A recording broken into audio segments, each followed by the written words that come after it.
Hello everybody, I'm Rene Ramos, director of the Lynn and Louis Wolfson II Florida Moving Image Archives, and this is Rewind, the show that looks back on Florida's past with historic film and video. It's time for another trip back into the past, so sit back, relax, and enjoy another episode of Rewind.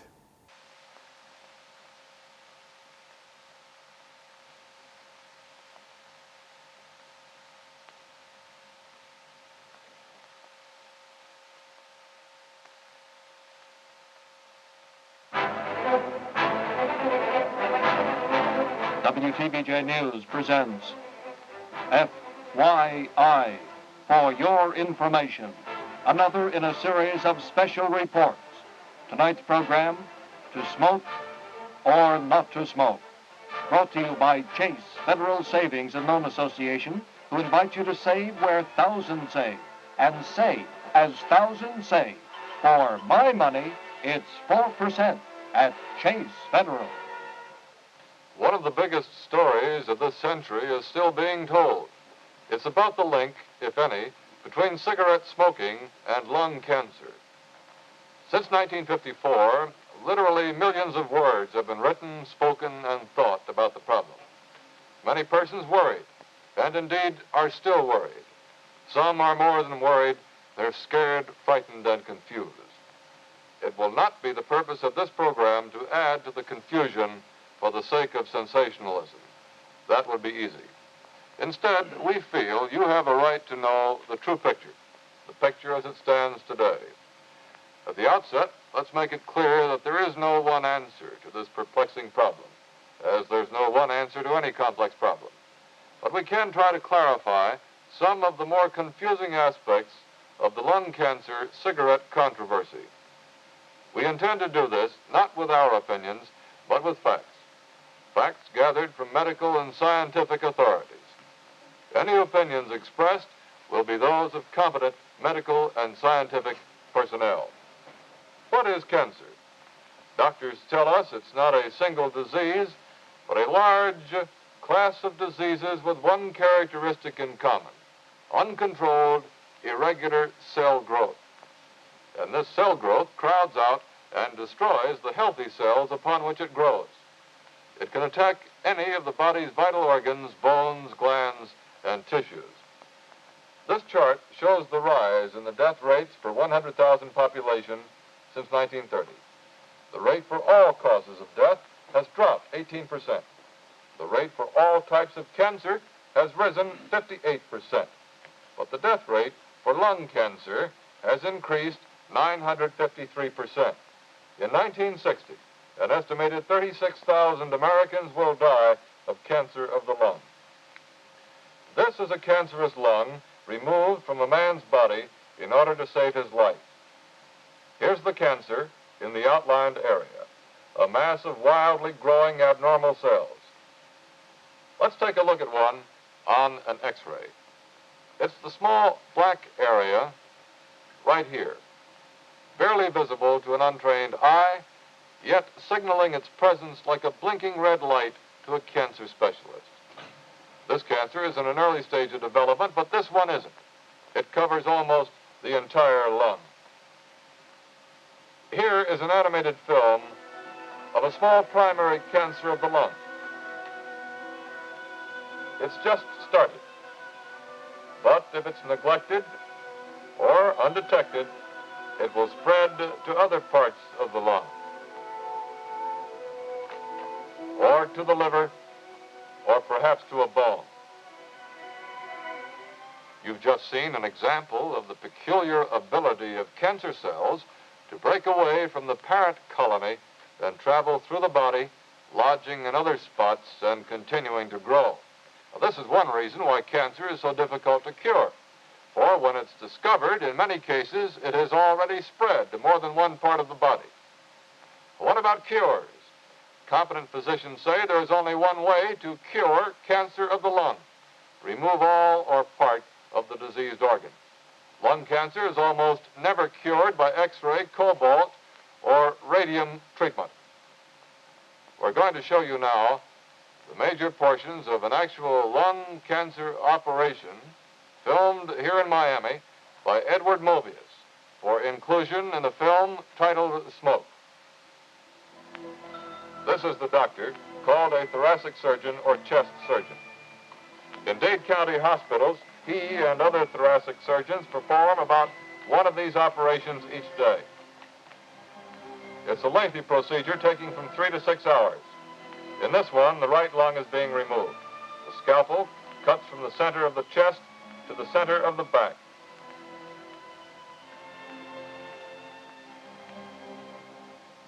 The next step involves carefully cutting the muscle tissue away from the ribs.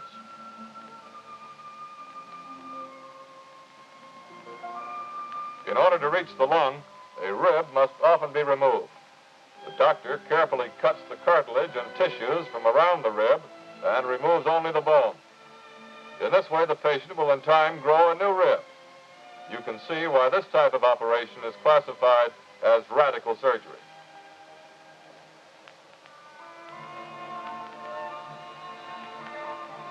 Notice the black spots on the lung. The operating surgeon said the man lived in a northern city all his life, and the black spots are caused by air pollution and cigarette smoking. Before the lung can be removed, the bronchial tubes and arteries must be separated. The beating heart is visible in the bottom of the picture. Because of the length of the operation, 2 thoracic surgeons participate. This prevents one doctor from becoming overly fatigued.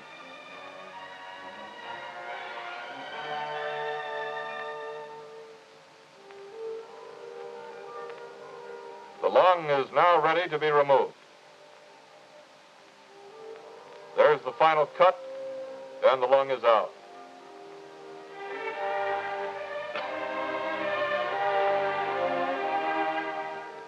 The chest cavity looks almost empty, but doctors say it will eventually be filled with fibrous tissue and by the expansion of the other lung and body organs.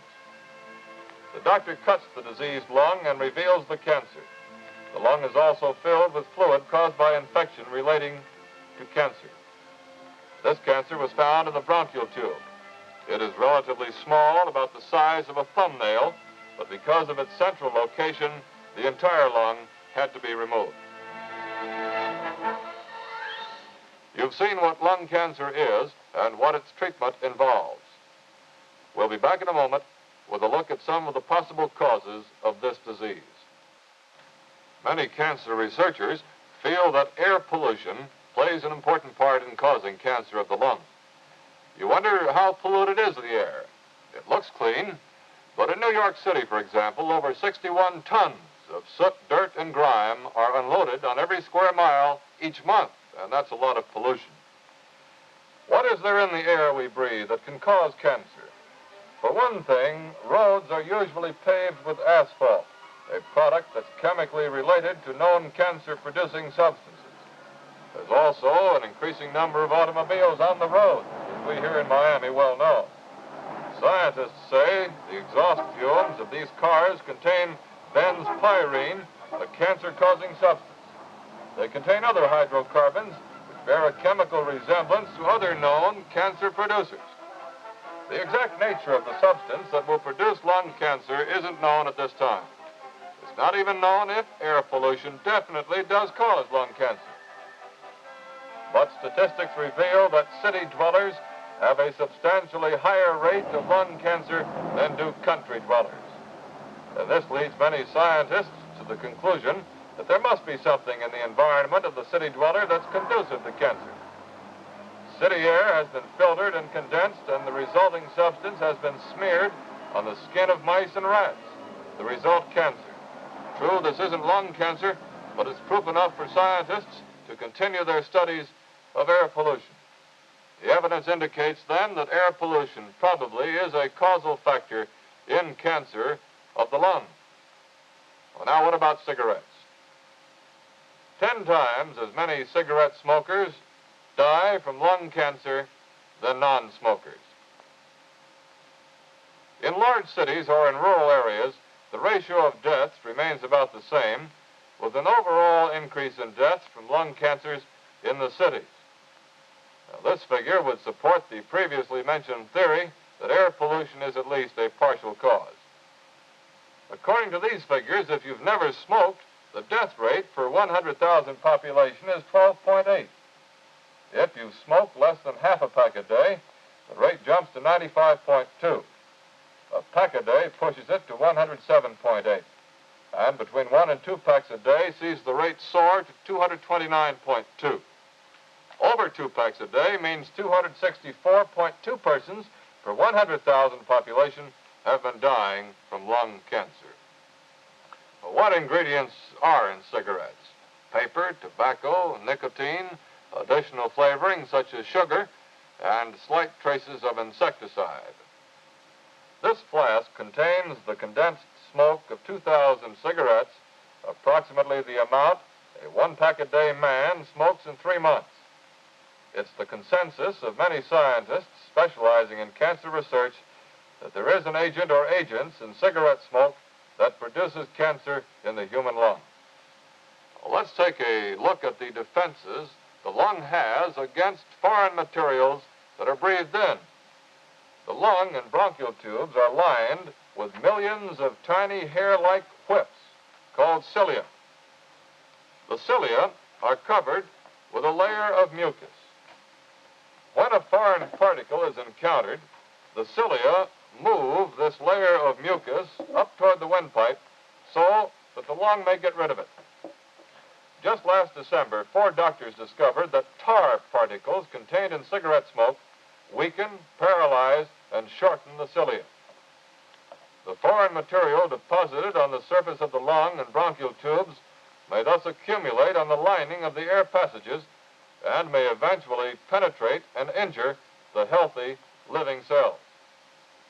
Once the irritant, in this case tobacco tar, has succeeded in damaging the cells, cancer cells may begin to grow. When this happens, the cancer cells start to crowd out and destroy healthy cells. Tissue specimens from the lungs of several hundred men smokers were studied recently by scientists, and they found abnormal cells in all the specimens. They found cancer in some, like this greatly enlarged photo of a cancer cell. In most cases where the investigators didn't find cancer, they found that the heavier the man had smoked, the greater were the number and extent of cell changes. We've seen and heard statistics and pictorial evidence linking lung cancer with air pollution and cigarette smoking. With us in the studio tonight, we have Dr. DeWitt Daughtry, a specialist in the surgery of chest diseases and a local practitioner. Dr. Daughtry, what in your opinion is the cause of lung cancer? I think there's no single cause. There are several. Certainly air pollution, industrial hazards such as chromates, asbestos, some of the radioactive substances. However, it seems from statistics, and it's my own personal belief, that cigarette smoking is largely responsible for most of the cancers of the lung we see today. How can lung cancer, Doctor, be detected? Well, of course, first the person having the symptoms or the patient must consult the physician when there's a cough extending more than 2 weeks, when there's blood spitting, wheezing, shortness of breath, chest pain, and hoarseness. Then, of course, when the physician sees the individual or patient, he then proceeds with the necessary investigation, and one of the early investigative procedures is an X-ray, which is probably the most valuable diagnostic tool that we have in diagnosis of cancer of the lung. Besides the X-ray, how can it be readily diagnosed? Well, there are a number of other investigative procedures, and one of them is a procedure called bronchoscopy.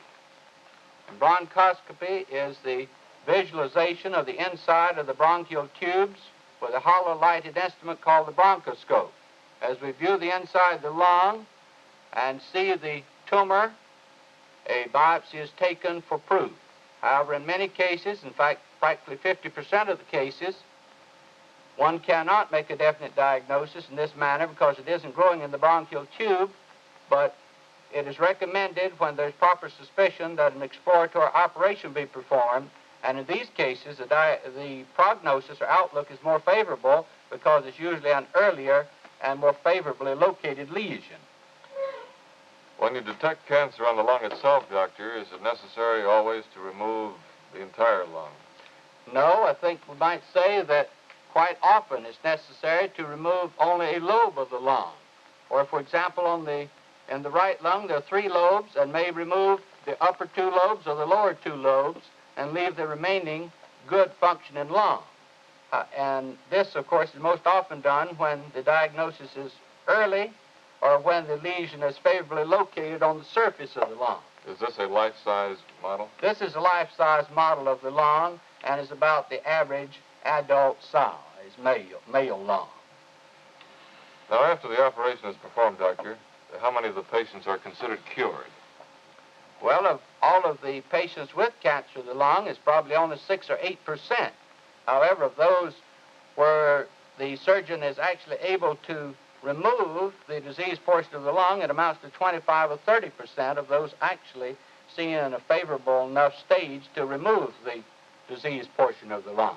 Do you believe the mortality rate is going to remain that high? I don't think it will at all because it takes a good number of years to make statistics. And the cases we're seeing now, I'm sure in a great many instances, are much earlier, and thus the statistics 5, 10, or 15 years from now will be a great deal more favorable, I believe. This is because people are coming in time for x-rays and other... Yes, and the fact that not only are they coming in time with symptoms, but actually a great number of x-rays are taken and routine physical examinations, or actually for occupational license and part of the ordinary examinations requested for many reasons. Now, doctor, when you take a lung out, does the patient notice anything different? Is it more difficult to breathe, for example, or move about? No, immediately after surgery, of course, they're uncomfortable, but after they've accommodated themselves for the loss of the lung and gotten over the surgery, as a rule, they can carry on normal, ordinary activities and resume their occupation as a rule. Occasionally, you might say that a strenuous exercise may be noticed more than prior to the operation. What is the crucial age for lung cancer occurrences? Well, it's probably in the 50s and 60s, just as it is with most other cancers. However, occasionally it is seen in the 20s, not infrequently in the 30s, and quite often in the 40s. We might say there's no age that's immune to cancer of the lung. Do you feel the hazards of pipe or cigar smoking are the same as cigarette smoking? No, not the same. There is a definite hazard, and I think statistics bears that out, that there's an increased incidence in cigar and pipe smokers, but nowhere near the incidence as seen in cigarette smoking. Does it do any good for heavy smokers to stop smoking, or has the harm already been done, in your opinion? Well, I think it certainly is worthwhile to quit at any stage, because we know the longer and the more an individual has smoked, the greater the hazard. Therefore, when they stop, they lessen the hazard. Do you smoke, Dr. Dalton? No, I do not smoke. Have you ever smoked? Yes, a little bit, a good many years ago, but I certainly wouldn't with the statistics the way they are today. Thank you, Dr. Daughtry. We'll be back in a moment with some other views on the causes of lung cancer and the psychology of smoking. And here again is Noah Tyler for Chase Federal. A few weeks ago, we took our film camera inside the Lincoln Road office of Chase Federal, and among the many people we talked with was a very interesting gentleman who's been doing business with Chase for almost 26 years. How do you do? You're Mr. Cook, Walter Cook. Glad you stopped by just for a moment, Mr. Cook, out of a busy day. What is your occupation? I operate Cook's Casino on the beach, 5th and Ocean Drive. We have a beachwear shop there, a bathhouse, and I won't go on further. You'll be paying me for a political plug here. Well, how long have you been saving at Chase Federal? Well, ever since they opened up across the street. I remember Frank Chase was a very fatherly gentleman, and I used to go in there for advice.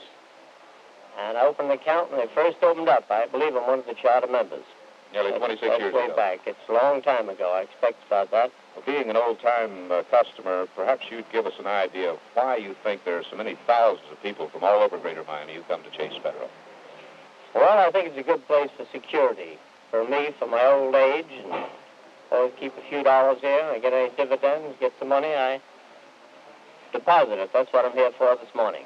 Well, thank you very much. I want to get in before the 10th. Appreciate you stopping by. Nice meeting you. Good luck. Thus far, the emphasis has been placed squarely upon cigarette smoking as the major cause of lung cancer. But there's another side to the coin. A group of scientists whose research is underwritten by the tobacco industry are conducting independent studies into the problem. The group is called the Tobacco Industry Research Committee and is headed by scientist Clarence Little.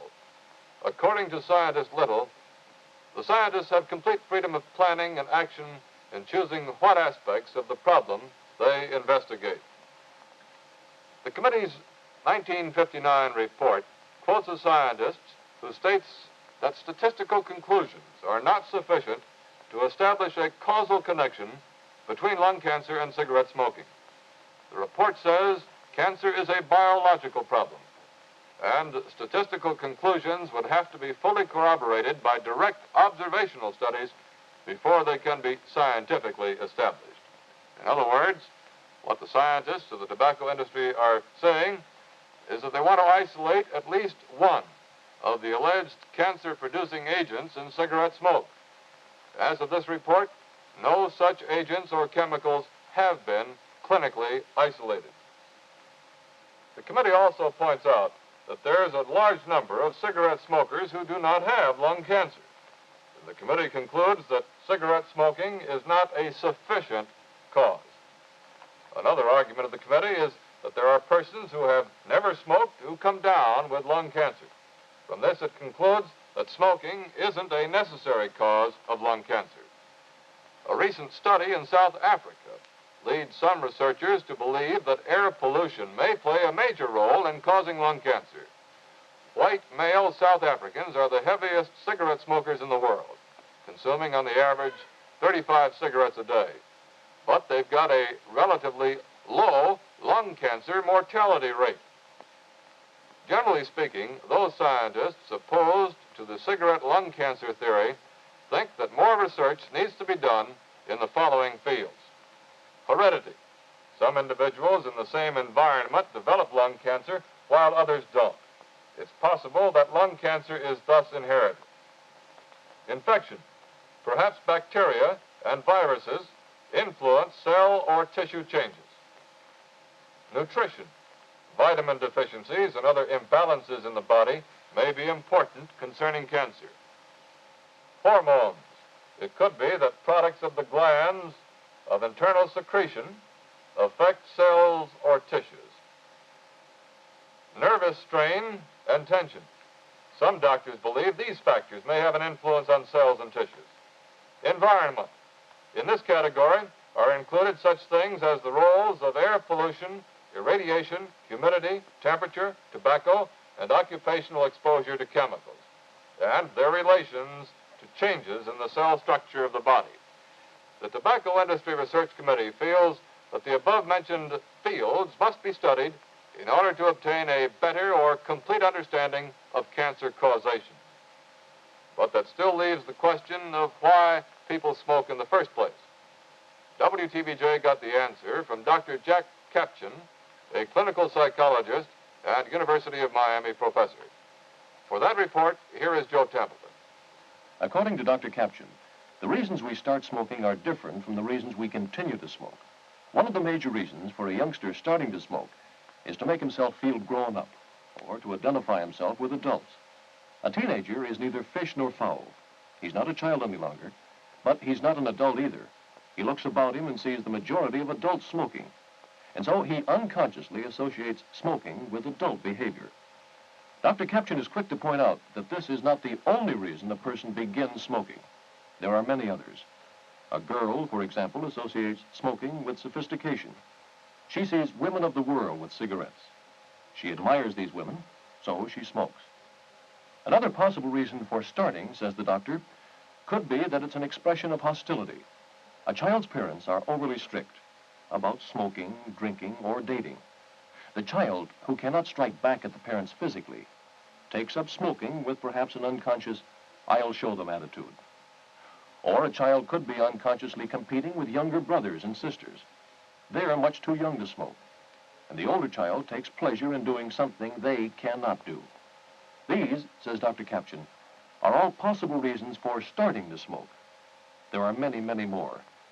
But the reasons we continue to smoke are many and varied, and aren't at all similar. One of the reasons we continue smoking is that it appears to be socially acceptable and even desirable. Everybody smokes. In this respect, smoking appears to be a socially induced need. On the unconscious level, smoking satisfies real psychological needs for many of us.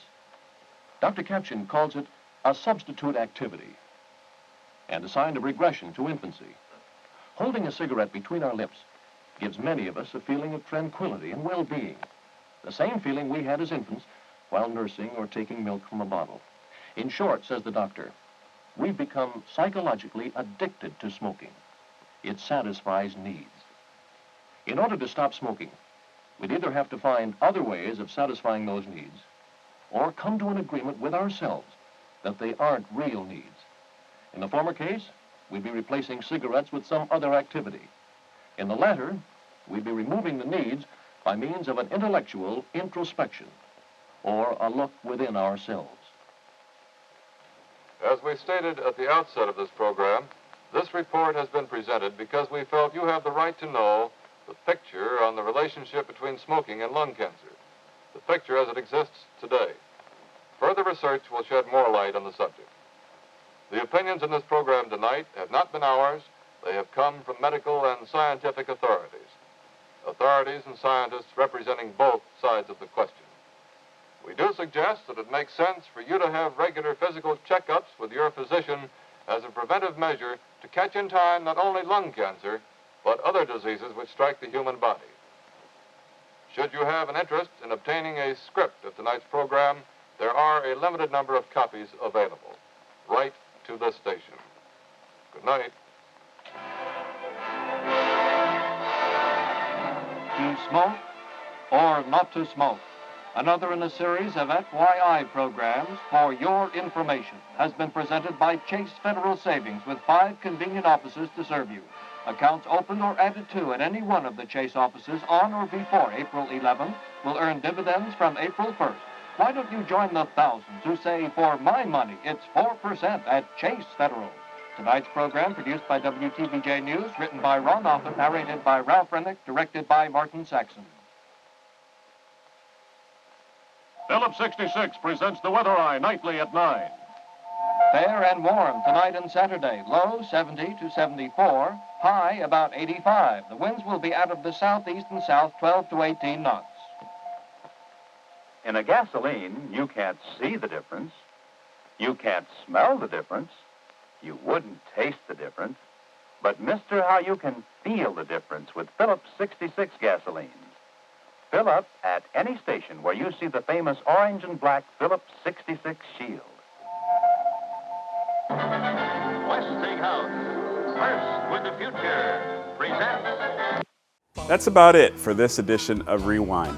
Just time to remind you that Rewind features historical, film and video from the Lynn and Lewis Wolfson II Florida Moving Image Archives. To see more from the Wolfson Archives collections, visit our website, wolfsonarchives.org. You can search the archives catalog and watch video online.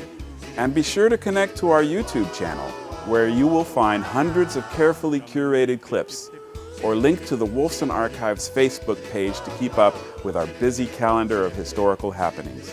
Until next time, I'm Rene Ramos. Thanks for watching.